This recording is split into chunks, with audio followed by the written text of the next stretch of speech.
Shalom saudara yang dikasihi oleh Tuhan Yesus Kristus.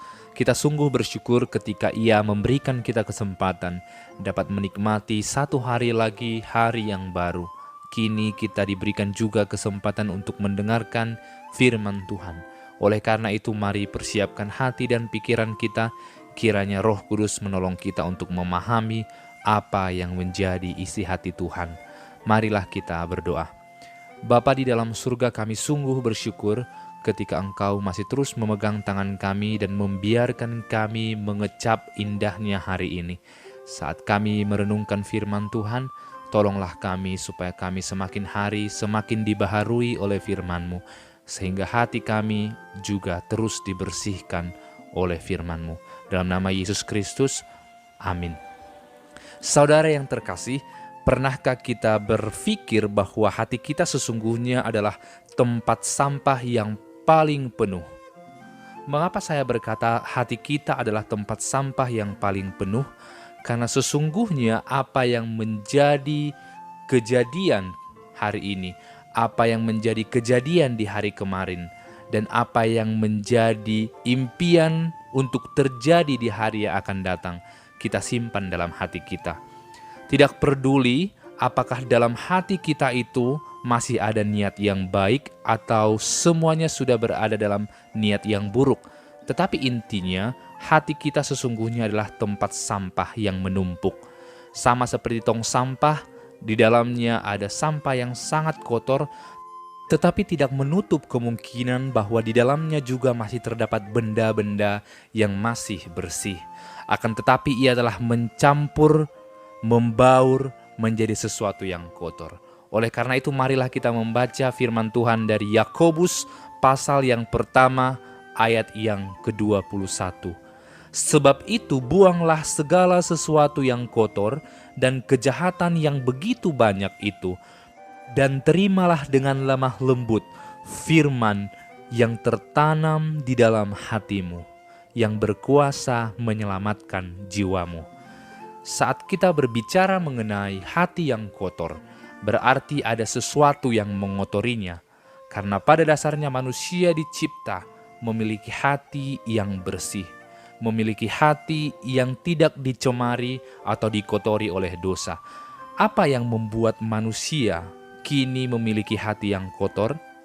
Ternyata ketika kita mempelajari dengan lebih detail, maka kita menemukan bahwa iblislah yang merusak hati kita sehingga dipenuhi oleh kekotoran. Sehingga dosa itu menyebar ke semua. Dosa itu membuat kita tidak mampu lagi menampung hal yang baik dalam hidup. Sehingga apa yang kita pikirkan melekat dalam hati.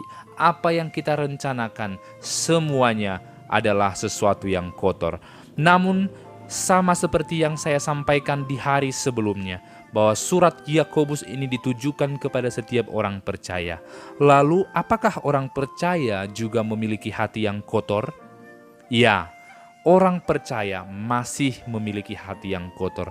Tetapi hati yang kotor ini perlahan-lahan dibersihkan oleh siapa? Bukan oleh kekuatan kita sendiri, tetapi oleh kemampuan Roh Kudus semata. Akan tetapi uniknya orang yang percaya itu selalu dikuatkan oleh Roh Tuhan.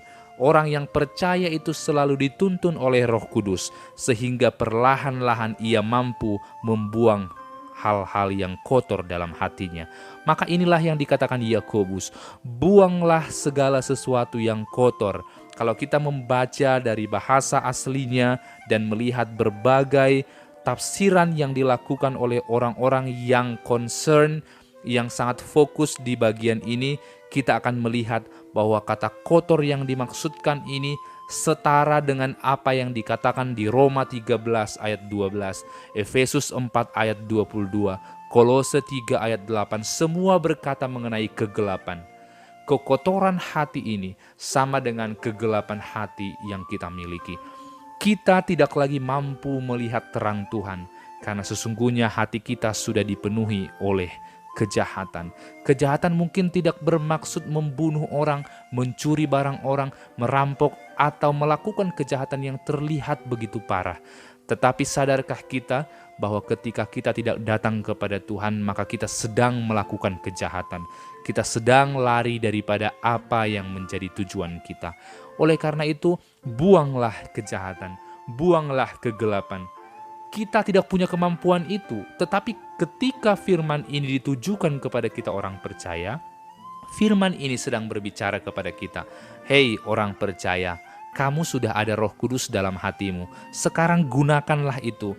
Dengarkanlah suaranya. Sekarang buanglah semua kegelapan, kebencian, sakit hati, kepahitan dalam dirimu.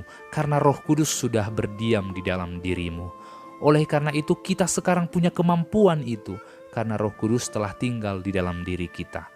Namun ada yang menjadi permasalahan bagi orang percaya ketika mereka bertekad untuk membuang kejahatan. Tetapi mereka sangat sukar, sangat susah sekali untuk mendengarkan suara Tuhan. Oleh karena itu, Yakobus menambahkan, terimalah dengan lemah lembut firman. Kesombongan kita, kemalasan kita, membuat suara Tuhan tidak terdengar jelas.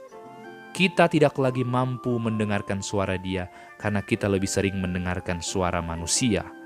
Oleh karena itu, bagaimana cara membuang kekotoran dalam hati? Dengarkanlah firman Tuhan dan maulah diubah oleh Dia.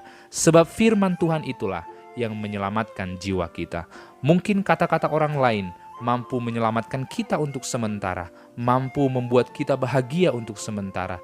Tapi kata-kata Tuhan, firman Tuhan menyelamatkan jiwa kita dan terus menolong kita untuk terus membersihkan hati kita. Terpujilah Dia. Amin. Bapa di dalam surga, tolonglah kami untuk setia mendengarkan suara-Mu. Dalam nama Yesus,